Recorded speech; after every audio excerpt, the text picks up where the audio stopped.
라이프 스타일이 무엇인지 오늘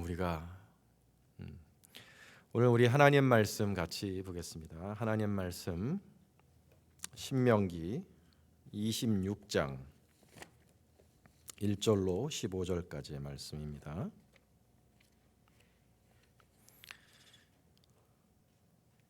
신명기 26장 1절로 15절까지의 말씀.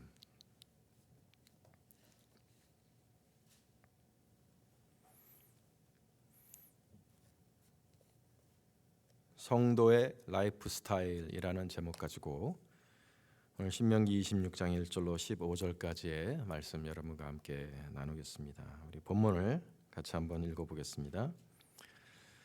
시작. 하나님 여호와께서 내 기업으로 주어 차지하게 하실 땅에 내가 들어가서 거기에 거주할 때에 내 하나님 여호와께서 내게 주신 땅에서 그 토지의 모든 소산의 만물을 거둔 후에 그것을 가져다가 광주리에 담고 내 하나님 여호와께서 그의 이름을 두시려고 택하신 곳으로 그것을 가지고 가서 그때 제사장에게 나아가 그에게 이르기를 내가 오늘 당신의 하나님 여호와께 아뢰나이다. 내가 여호와께서 우리에게 주시겠다고 우리 조상들에게 맹세하신 땅에 이르렀나이다 할 것이요 제사장은 내 손에서 그 광주리를 받아서 내 하나님 여호와의 제단 앞에 놓을 것이며 너는 또 내 하나님 여호와 앞에 이르기를 내 조상은 방랑하는 아람 사람으로서 애굽에 내려가 거기에서 소수로 거류하였더니 거기에서 크고 강하고 번성한 민족이 되었는데 애굽 사람이 우리를 학대하여 우리를 괴롭히며 우리에게 중노동을 시키므로 우리가 우리 조상의 하나님 여호와께 부르짖었더니 여호와께서 우리 음성을 들으시고 우리의 고통과 신고와 압제를 보시고 여호와께서 강한 손과 큰 편팔과 큰 위엄과 이적과 기사로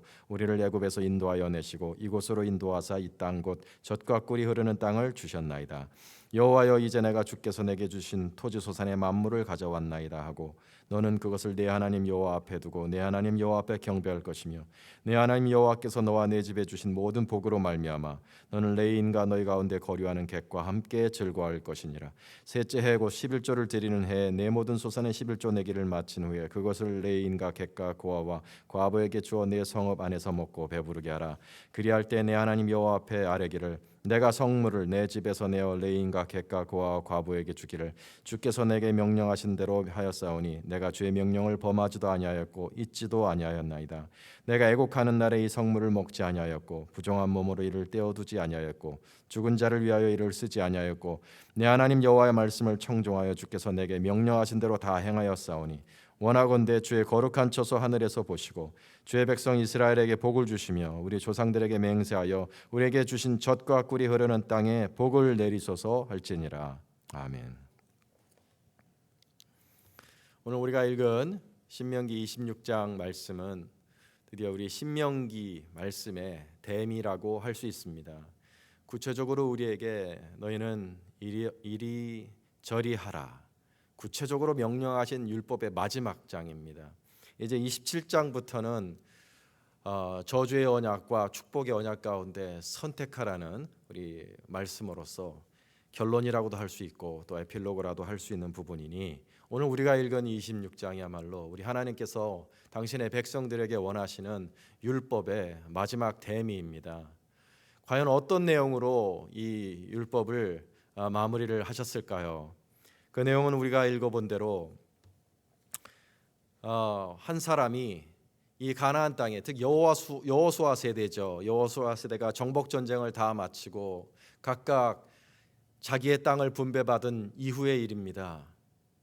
모든 가정이 하나님이 떼어주신 기업대로 축복의 땅을 차지하고 이제 거기에 정착하여 살게 되었고 씨를 뿌리고 농사를 시작해서 결국 열매를 거두게 되었습니다. 바로 그때 처음으로 거둔 만물을 하나님께 몇 개를 광주리에 이렇게 담아서 감사하는 마음으로 하나님 앞에 나오라는 것입니다. 그 근처 야산에 올라가라는 것이 아니라 하나님이 정하신 곳, 그 당시에는 성막이 있는 곳이었겠죠. 제사장이 있고 제사가 드려지는 성막이 있는 그곳으로 가서 하나님 앞에 나오라는 것입니다. 감사하는 마음을 가지고 나오라는 것입니다. 가지고 나와서 제사장 앞에 내가 이것을 드리고 하나님께 감사하기 위해 왔나이다 라고 하면 제사장이 그 열매 광주리를 하나님의 제단 앞에 탁 놓습니다. 그러고 나면 이 사람이 거기서 가만히 머리 숙이거나 집으로 돌아가는 것이 아니라 바로 그 제단 앞에서 많은 사람들이 뒤에 줄지어 있는 그 앞에서 제사장 앞에서 하나님 앞에 고백을 합니다.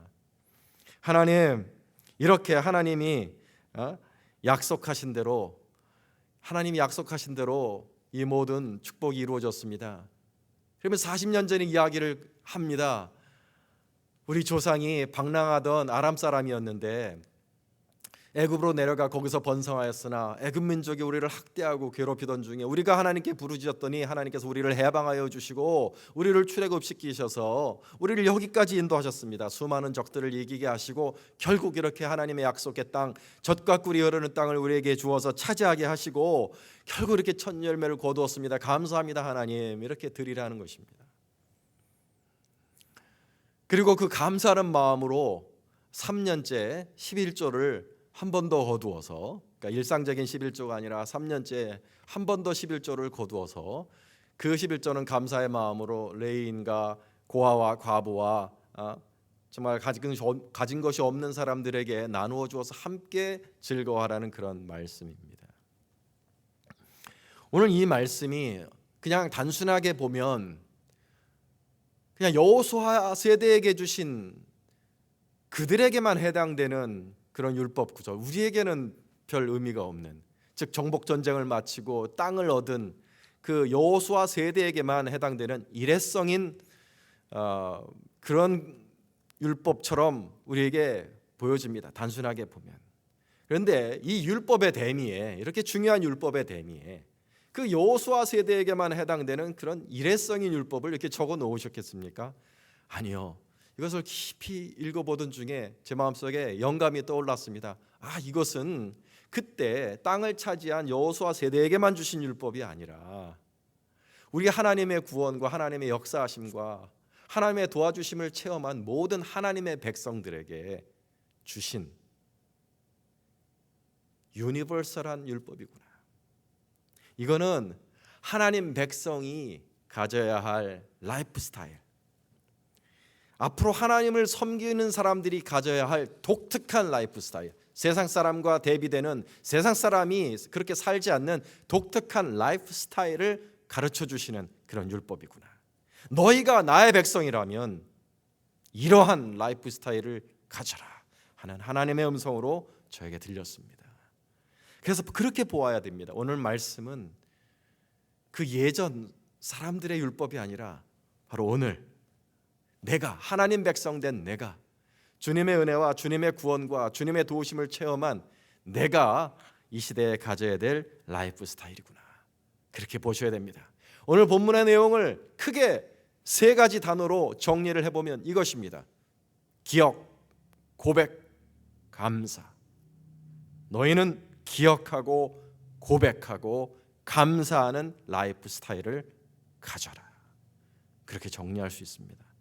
먼저 기억하는 것입니다. 하나님의 백성은 기억하는 라이프 스타일을 가져야 합니다. 오늘 이 사람이 고백한 내용이 뭐죠? 40년 동안 하나님이 해방하시고 건져내시고 인도하시고 도우셨던 이야기입니다. 그걸 기억하며 하나님 앞에 말하고 있어요. 우리 성도들이 가져야 할 라이프 스타일은 무엇이냐? 지난날 하나님이 나를 어떻게 도우시고 어떻게 구원하셨는지 그것을 잊지 않고 기억하는 것입니다. 하나님은 우리가 당신이 우리에게 행하셨던 일들을 잊지 않고 기억하기를 원하십니다. 여러분, 무언가를 기억한다는 것, 이게 얼마나 의미 있는 일인지 여러분 잘 아실 거예요. 그런 말이 있죠. 행복은 우리가 가진 소유가 아니라 우리가 가진 기억이다. 그러한 말이 있습니다. 아름답고 행복한 기억이 많은 사람이 행복한 것입니다. 지나온 나의 인생을 행복하다고 느끼는 게 만든 게 무엇입니까, 여러분? 사실은 팩트라기보다는요, 내 기억이에요. 내가 가진 기억이 나를 행복하게 만드는 것이지 실제로 일어났던 일들이 나를 행복하게 하는 건 아니에요. 똑같은 일들이 일어났지만 그것을 어떻게 기억하는가에 따라 현재의 사람들이 가지는 행복이 달라집니다.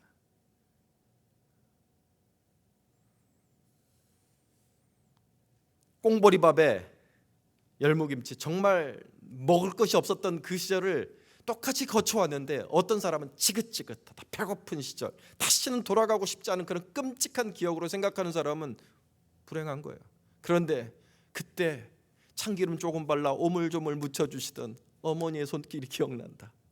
보리밥을 먹을 때마다 어머니가 생각나고 그 시간이 뿌듯하고 행복한, 따뜻한, 그럼 그 사람은 행복한 겁니다. 그렇죠? 팩트가 행복을 결정하는 게 아니에요. 기억이 행복을 결정하는 거지.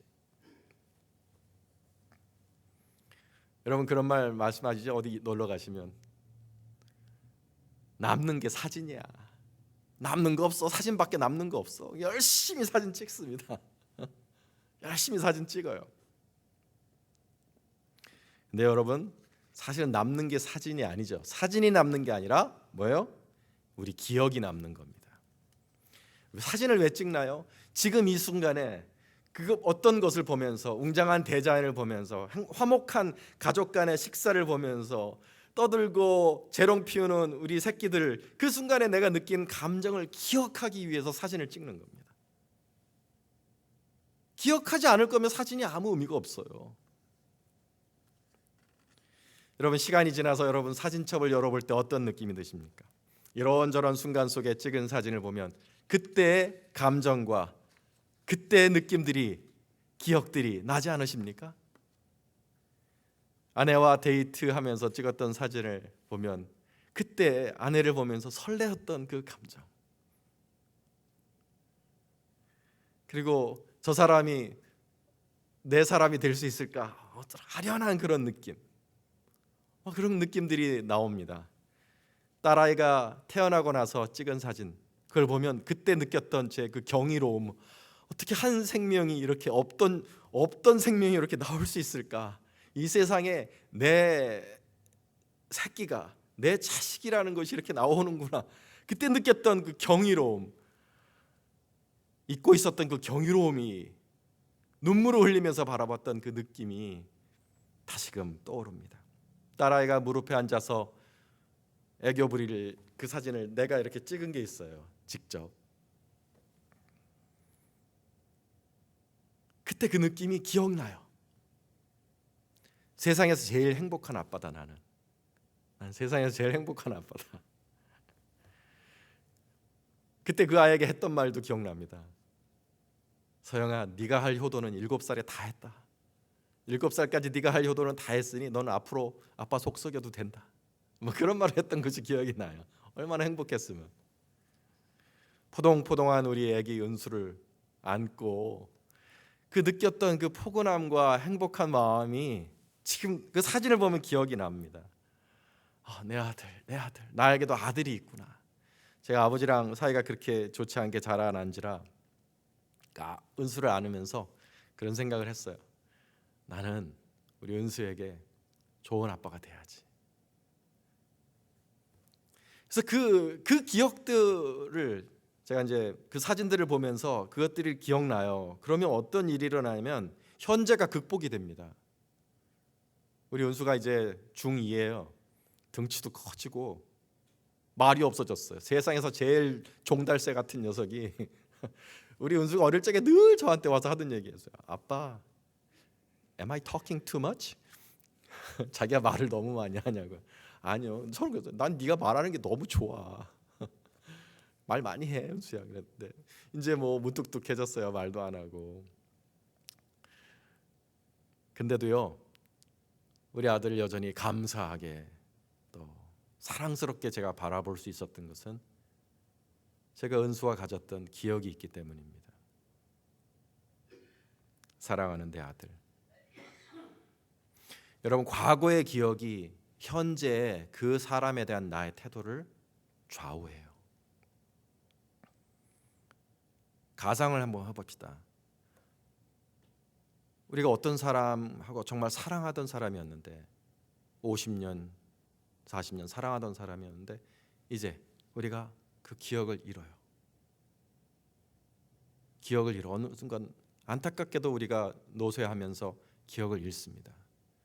기억을 잃으면요, 기억만 잃어버리는 게 아니에요. 현재 그 사람에 대한 나의 감정도 사라지는 거예요. 왜냐하면 그 사람은 어떻게 돼야 될지 모르니까. 현대인은 미래지향적인 사람을 좋아합니다. 미래지향적이라는 말을 좋아해요. 과거 회귀라는 말을 본능적으로 거부합니다. 앞으로 나아가는 것을 좋아하죠. 그런데 그렇게 앞만 보고 살다가 과거에 있었던 아름다운 일들을 잊고 삽니다. 근데 여러분, 과거를 잃어버리면, 그 기억을 잃어버리면 현재도 바로 살 수 없습니다. 하나님에 대한 우리 신앙도 마찬가지입니다, 여러분.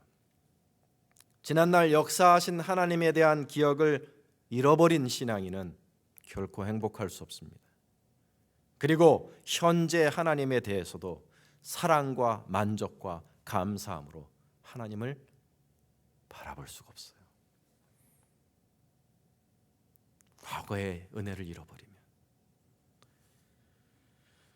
그래서 현재 하나님을 내가 바로 모시고 진정 사랑과 만족과 감사함으로 그분을 바로 섬기려면 과거의 하나님을 반드시 기억해야 합니다. 지난날 내가 죄의 구렁에 빠졌을 때 하나님이 나를 어떻게 도우셨지? 내가 사망의 음침한 골짜기 같은 병마에 시달렸을 때 하나님이 어떻게 기적적으로 나를 고쳐주셨지? 그 힘든 시간에 어떻게 하나님이 나와 함께 하셨지? 어떻게 천사 같은 사람들을 나에게 보내주셨지? 내가 가난과 공포 속에 두려웠을 때 하나님이 어떻게 하늘문을 여시고 생각지 못했던 도움을 주셨지? 주변에 아무도 나를 사랑하는 사람이 없었을 때 하나님만이, 주님만이 찾아오셔서 내 친구가 되어주셨지? 그리고 무엇보다 내가 예수를 몰라 죄에 빠져서 마귀의 종노릇하면서 하나님 없이 방황하며 타락하며 살았을 때 하나님이 나를 어떻게 찾아오시고 나 영혼을 어떻게 구원하셨지? 여러분, 그것을 떠올리고 기억하셔야 합니다.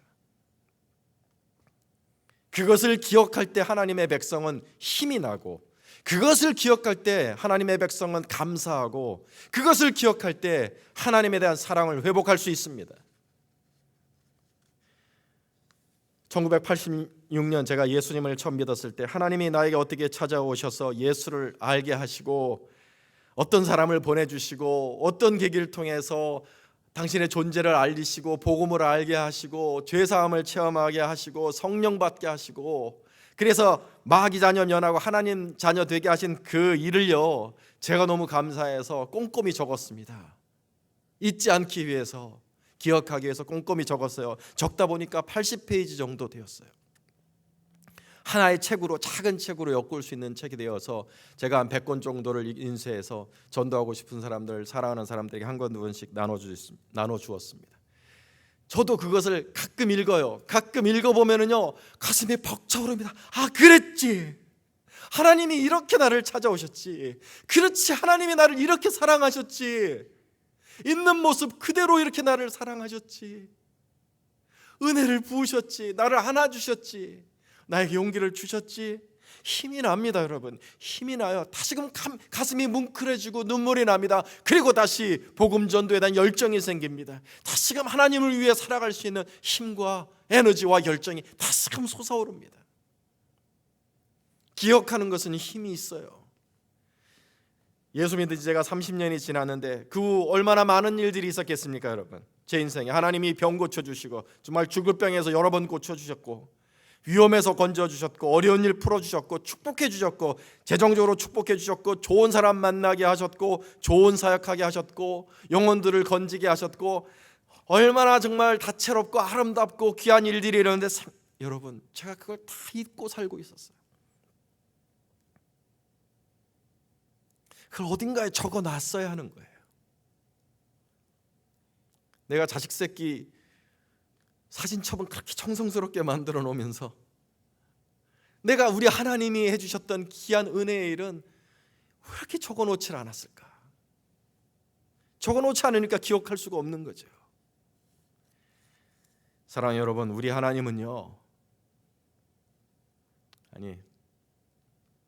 엊그제 제가 좀 이제 몸이 아플 땐 그런 생각을 해요. 몸이 아플 때는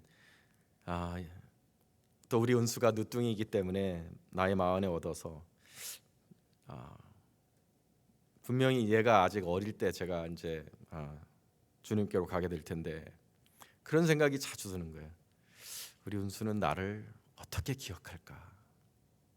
내가 자기를 사랑하는 아버지로 기억할까? 아니면 엄하고 못살게 구는 아버지로 기억할까? 그런 생각이 들어요. 하나님께서 우리를 보시면서 생각하시는 그 마음이 저는 똑같다고 생각합니다. 하나님은 우리 하나님을 아름답게 기억하기를 원하세요.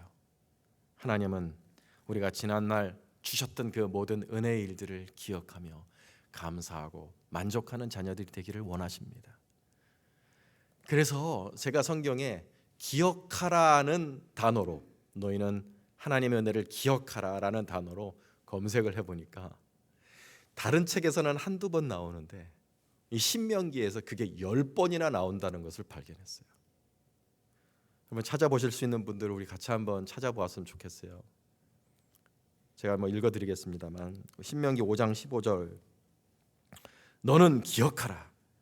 내가 애굽 땅에서 종이 되었더니 네 하나님 여호와가 강한 손과 편팔로 거기서 너를 인도하여 내었나니 그러므로 네 하나님 여호와가 내게 명령하여 안식일을 지키라니 너는 기억하라. 7장 19절, 내 하나님 여호와께서 너를 인도하여 내실 때 내가 본 큰 시험과 이적과 기사와 강한 손팔과 편팔을 기억하라. 8장 2절, 내 하나님 여호와께서 이 40년 동안에 내게 광야길을 얻게 하신 것을 기억하라. 광야길을 걷게 하신 것을 기억하라. 8장 18절, 내 하나님 여호와를 기억하라. 그가 내게 재물 얻을 능력을 주셨음을 기억하라. 9장 7절, 너는 광야에서 내 하나님 여호와를 경노하게 하던 일을 잊지 말고 기억하라. 15장 15절, 너는 애굽 땅에서 종 되었던 것과 내 하나님 여호와께서 너를 속량하였음을 기억하라. 24장 18절, 너는 애굽에서 종 되었던 일과 하나님이 너를 속량하신 것을 기억하라. 24장 22절, 너는 애굽 땅에서 종 되었던 것을 기억하라. 그리고 결정적으로 32장 7절에서 하나님이 강력하게 말씀하십니다. 너는 옛날을 기억하라. 너는 옛날을 기억하라. 이사야서 46장 9절에는 아름다운 말씀이 있더라고요. 너희는 옛적 일을 기억하라. 나는 하나님이라 나 외에 다른 이가 없느니라. 나 같은 이가 없느니라. 너희는 옛적 일을 기억하라. 사랑하는 여러분, 우리는 너무나 많은 은혜를 받았고 너무나 많은 기적을 체험하였는데 너무나 많이 잊고 살고 있습니다. 기억하라, 기억하라. 너희는 옛적 일을 기억하라. 내가 너희에게 베푼 은혜를 기억하라. 내가 너희를 위해 편팔을 기억하라. 어떻게 구원받았는지 기억하라. 내가 너에게 재물 얻을 능력을 주었음을 기억하라. 광야에서 있었던 일을 기억하라. 기억하라, 기억하라, 기억하라. 이 음성을 듣고 사랑 여러분, 오늘부터라도 열심히 기억나는 대로 하나님 나의 옛적에 주셨던 일들을 기억하겠습니다. 적어보세요. 더 중요한 건 우리가 이제 앞으로 살아갈 날 동안에 하나님이 내 기도에 응답하시고 내게 역사하실 때마다 적어놓읍시다. 적어놓으십시다. 그걸 어딘가에. 일기장도 좋고 컴퓨터도 좋은데 요즘은 얼마나 좋은 시대인지 모릅니다, 여러분. 인터넷에 자기 블로그도 있고 페이스북도 있어요. 적으세요. 하나님이 역사하실 때마다 적으세요. 기억하는 것, 잊지 않는 것, 그것이 우리 하나님이 당신의 백성들에게 원하시는 라이프 스타일입니다. 이 라이프 스타일을 꼭 가지시기 바랍니다.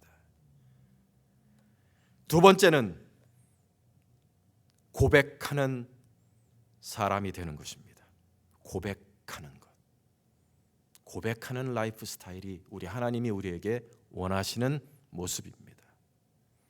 오늘 다시 한번 본문의 말씀으로 돌아오면 이 사람이 하나님께서 너 살고 있는 곳에서 내가 너를 위해 역사한 일을 기억하고 묵상하라고 하지 않으셨습니다. 그 감사를 당신 앞에 나와 고백하라고 하셨어요. 이 사람은 감사의 제물을 담은 광주리를 들고 하나님의 이름으로 일컫는 성막으로 나와 제사장에게 뭐라고 말하냐면 내가 하나님께 영광을 돌리기 위하여 나아왔나이다 라고 말하고 제단 앞에서 지난날 하나님이 역사하신 구원의 아름다운 간증거리를 고백합니다. 뒤에는 사람들이 쭉 줄 서 있었겠죠. 수많은 사람들이 있었겠죠. 앞에는 제사장이 있고 옆으로는 레위인들이 있었을 것입니다. 그 수많은 사람들 앞에서 하나님이 이렇게 행하셨습니다 고백해야 했습니다. 공적인 고백입니다. 하나님 앞에서, 사람들 앞에서 공적으로 감사의 고백을 원하신다고 오늘 하나님께서 우리에게 율법으로 말씀하셨어요. 우리 크리스찬들이, 특별히 한국의 크리스찬들이 이 말씀을 저는 약간 심각하게 받아들여 주시기를 바랍니다. 한국 사람들은 천성이 온유하고 겸손합니다. 그래서 겸손을 침묵하는 것과 섞어서 생각할 때가 많습니다. 말수를 줄이고 조용한 것, 조용히 듣는 것을 덕스러운 모습이라고 생각합니다. 틀린 생각은 아닙니다. 그런 생각이 아니에요. 맞는 말입니다. 그런데 그러다 보면 고백하지 않는 크리스찬이 되어가는 거예요. 우리가 교회 예배를 한번 보십시오, 여러분. 목사 혼자서 말 다 합니다. 우리가 모여서 목사 혼자 말 다 해요. 성도님들은 고개를 끄덕이시고 아멘 하십니다. 예배에 참여하시는 게 아니라 예배를 보고 가세요. 우리가 예배를 본다 그러잖아요. 그냥 수동적으로 듣고 보고 가세요. 근데 오늘 율법을 보면 예배가 어떤 예배예요? 이 사람이, 하나님이 원하시는 이 예배자의 모습이 뭐냐? 오늘 본문에 보이는 이 사람의 모습처럼 사람 앞과 하나님 앞에서 하나님이 행하신 일들을 고백하면서 영광을 돌리는 것입니다. 하나님이 이렇게 행하셨습니다. 하나님이 내 삶 속에 이렇게 역사하셨습니다. 감사의 예물을 드리면서 사람 앞에 고백하는 거예요. 테스티모니 하는 거예요. 사랑하는 여러분, 하나님이 무언가 역사하셨을 때 그것을 혼자만 알고 내가 혼자만 품고 있다가 잊어버리고 주변 사람들은 알지도 못하고 하나님께 영광이 돌려지지 않으면 저는 왠지 그게 너무 심한 말이기는 합니다만은 하나님의 은혜가 허비된다는 느낌을 받습니다. 하나님의 은혜는 나누어져야 되고 하나님의 은혜는 고백되어져야 합니다. 그리고 하나님께 영광이 돌려져야 하는 거예요. 그럼 여러분, 사람과 하나님 앞에서 고백하는 것을 여러분 행하셔야 돼요. 모든 교회가 다 그렇진 않겠지만 제가 미국에 와서 다녀본 미국 교회 중에 인상 깊은 교회가 있었습니다. 뉴욕주에 있었던 어떤 교회인데 뉴욕주인지 보스턴인지 헷갈려요. 지금 너무 오래된 기억이라서 30년 전의 기억이라서 죄송합니다만 순복음 교회였어요. 굉장히 다양한 민족들이 다 이렇게 있는 순복음 교회인데 예배가 열광적이죠. 그 예배가 2시간 40분이 진행됐던 것 같아요. 그런데 막 찬양하다가 이 찬양하는 목사님이 하나님께 감사하고 하나님께 간증하고 영광 돌리실 분 있으십니까? 그러면 사람들이 손을 드는데 10명이 손을 드는 거예요. 10명이 손을 드는. 거기 한 300명 정도 회중이었는데 10명이 손을 드는데요. 그 사람을요 다 불러내요. 그래서 그 사람 이야기를 듣고 회중들이 막 아멘하고 박수치고 끝나고 나면 찬양 그 리더가 즉석에 거기에 맞는 상황에 노래를 또 막 부르고 10명의 얘기를 다 들으니까 40분이 지나가더라고요. 예배가 2시간 40분 되는 거죠. 근데 여러분, 저는요 진짜 예배 같았어요. 진짜 하나님이 기뻐하시는 예배 같았어요. 물론 예배에 대한 생각이 여러분 다를 것입니다. 그것을 어떤 예배 순서에 꼭 녹여내야 된다 그런 말씀을 드리는 것이 아니라 여러분이 받으신 은혜와 하나님의 역사하심을 꼭 사람들 앞에, 하나님 앞에 고백하여 영광을 돌릴 수 있기를 주님의 이름으로 축원합니다.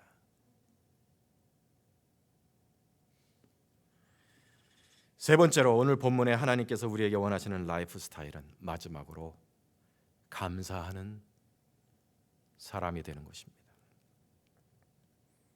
감사의 제목을 기억하고 감사의 내용을 사람들에게 고백하고 마지막으로 감사의 예물을 하나님 앞에 가지고 나오는 것입니다. 가나안 땅에 들어가 수확한 첫 열매를 광주리에 담아 하나님 앞에 드리라고 하였습니다. 그리고 3년째는 10의 1을 하나님께 또 드리라고 하였습니다. 그 감사의 예물을 드릴 때 아주 독특한, 여기까지는 우리가 알고 있는 내용인데 아주 독특한 마지막 하나님의 말씀이 13절부터 15절까지 붙어 있어요.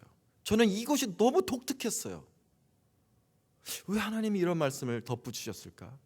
그렇게 감사의 내용을 기억하고 감사의 내용을 고백하고 감사의 예물을 가져온 사람에게 우리 하나님이 13절부터 15절까지 뭐라고 말씀하셨냐면, 그렇게 할 때 내 하나님 여호와 앞에 아뢰기를, 이렇게 아뢰라 그러는 거예요. 감사의 예물을 가지고 와서 하나님 앞에 이렇게 아뢰라 그러는 거예요. 내가 성물을 내 집에서 내어 레위인과 객과 고아와 과부에게 주기를 주님께서 명령하신 대로 하였사오니 내가 주님의 명령을 범하지도 아니하였고 잊지도 아니하였습니다. 내가 이 성물을 먹지도 아니하였고 부정한 몸으로 떼지도 아니하였고 죽은 자를 위해 쓰지도 아니하였고 잘 간직했다가 주께서 명령하신 대로 드렸습니다. 원하건대 주의 거룩한 처소 하늘에서 보시고 주의 백성 이스라엘에게 복을 주시며 조상들에게 맹세하여 우리에게 주신 젖과 꿀이 흐르는 땅에 복을 내리소서 할지니라. 이렇게 말해라 하셨어요. 이 말씀을 보기 전에 먼저 13절에 보면 그 감사의 예물을 성물이라고 하셨어요. 성물, 거룩한 목, 즉 거룩하게 떼어놓은 몫이라고 했어요. 여러분, 감사의 예물을 성물처럼 드릴 줄 아는 그런 라이프 스타일을 우리가 가져야 합니다. 감사의 예물을 성물로 준비해서 드리는 라이프 스타일이 우리에게 있어야 합니다. 성물이 뭐냐? 하나님께 드리려고 내가 따로 떼어놓은 게 성물입니다. 이건 하나님께 드려야지 딱 떼어놓는 거. 거룩이란 말이 사실 어려운 말이 아니에요. set apart, 그러니까 따로 떼어놓는다는 얘기죠. 우리가 사실 이 설교를 통해서 여러분 한 100번쯤은 들으셨을 거예요. 미국의 거부 락커펠러가 어릴 적에 어머니께 헌금 교육을 받을 때, 얘야, 네가 쓸 돈은 왼쪽 주머니에 넣고 하나님께 드릴 것은 오른쪽 주머니에 들어가는 거다. 오른쪽 주머니에 들어가는 것은 건드리지 말고 하나님께 반드시 드려라. 이렇게 어릴 적부터, 나 6살부터 처음에 25센트 받았을 때부터 그러한 헌금 교육을 받아서 이제 11조로 큰 거부가 되었다. 이런 설교는 여러분 많이 들으셨을 거예요. 그게 성물입니다. 따로 떼어놓는 거. 오른쪽 주머니에 들어간 것은 성물이 되는 거예요. 그런데 14절에 보면 내가 부정한 몸으로 이를 떼어두지 아니하였고라 그랬어요. 하나님께 바칠 것을 준비하는데 따로 떼어놓을 뿐 아니라 내가 준비가 되었는지, 부정한 몸으로는 그렇게 떼어놓지도 않는 거예요. 자기를 살폈습니다. 그 정도로 따로 떼어놓는다. 여러분, 이렇게 헌금을 봉투에 담으실 때나 집에서 준비하실 때 그런 것까지 생각하세요? 그렇지 않을 것 같아요. 헌금을 준비하실 때 다리미로 다루시는 분들이 있어요. 토요일 날 다리미로 막 다려갖고 가지고 있는 것 중에 제일 빳빳한 것을 넣으시는데, 그게 없을 때는요 이렇게 구겨진 돈을 막 다리시는 거예요. 새 돈처럼 그걸 쫙 넣으셔. 그러한 우리 옛날 어르신들 중에서는 그런 분들이 많으셨어요. 정말 성물로 준비하시는 거죠. 여러분, 결국 정죄하는 말이 아닙니다. 여러분이 정말로 하나님이 원하시는 그러한 감사를 드릴 줄 아는 그런 것을 배우셔야 되기 때문에 드리는 말씀이에요. 헌금은요, 주일날 와갖고 헌금 바구니 도니까 헌금해야지 하고서는 10%가 얼마지? 내가 한 2,000불 벌었으니까 200불 떼면 돼요. 이건 성물이 아닙니다. 성물은 정말 내가 준비된 마음으로 하나님께 떼어놓는 거예요. 월급 딱 들어왔을 때 그때 뛰는 거예요. 건드리지 않는 겁니다. 오늘 말씀이 뭐라 그래요? 14절에 애곡하는 날에도 먹지 않고 죽은 자를 위해서도 쓰지 아니하였고. 떼어놨는데 급하게 써야 될 때가 생긴 거예요. 급하게 이걸 써야 될 때가 거예요. 이게 어떤 컨텍스트인지는 분명히 알지 못하지만 그때 내가 하나님께 떼어놓은 것을 건드리지 아니하고 그걸 쓰고 나서 요만큼을 나중에 더 드리면 되지 뭐. 쓰고 내가 요만큼을 드리면 되지. 그게 아니. 일단 떼어놓으면 그건 하나님 거예요. 여러분, 하나님께 드리려고 떼어놓았을 땐 그거는 하늘이 무너져도 하나님께 드려야 합니다. 오늘 이 사람이 그렇게 감사의 예물로 성물로 정성스럽게 드리는 걸 보시면서 잘 들으세요. 하나님이 어떤 특권을 이 사람에게 주시는 것을 볼 수 있습니다. 그게 너무 중요한 거예요. 어떤 특권이냐? 하나님께 복을 요구할 수 있는 특권입니다.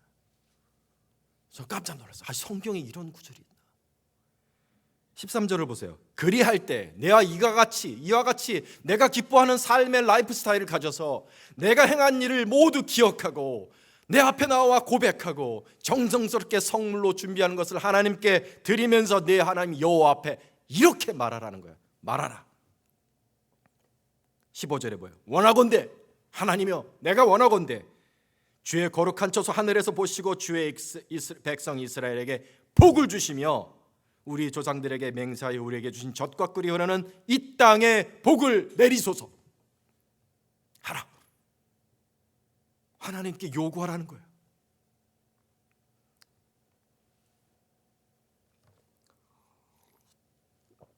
여러분,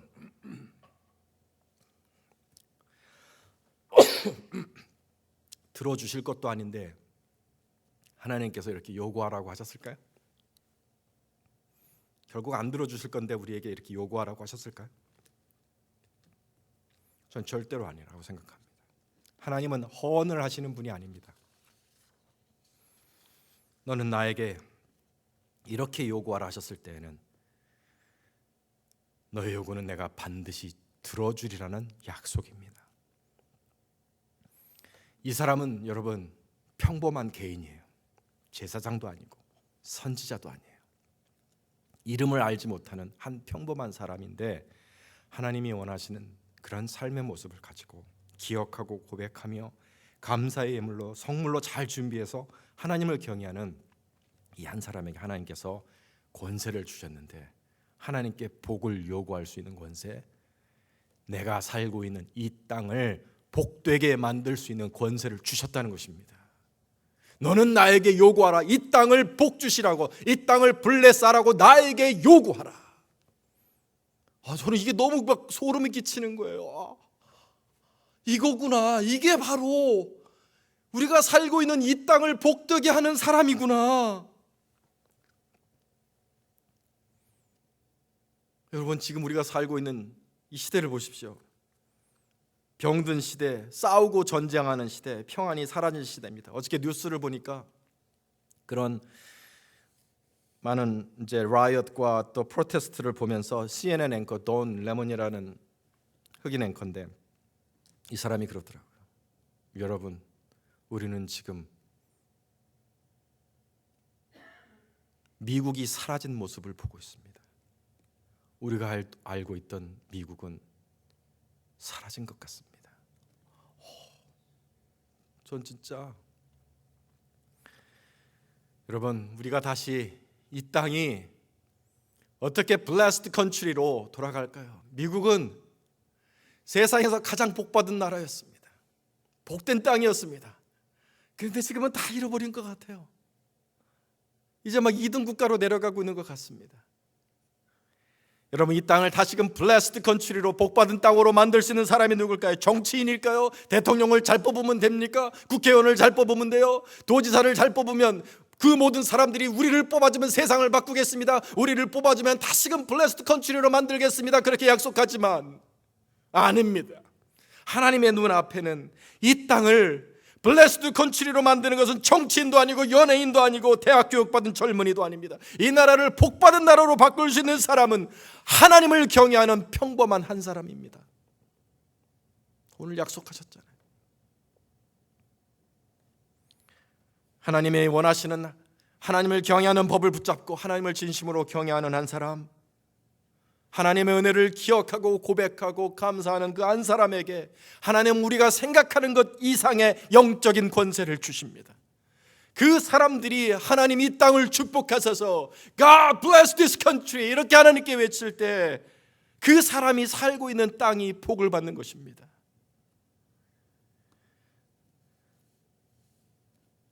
하나님이 원하시는 기억과 고백과 감사는 그래서 우리가 생각하는 것 이상으로 엄청난 영적인 힘이 있는 것인지도 몰라요. 사랑하는 여러분, 하나님의 은혜를 잊지 않고 기억하며 그것을 하나님과 사람 앞에 자랑스럽게 고백하며 거룩한 성물로 하나님께 드려 감사하는 아름다운 라이프 스타일을 가질 수 있는 저 여러분 될 수 있기를 주님의 이름으로 축원합니다. 기도하겠습니다.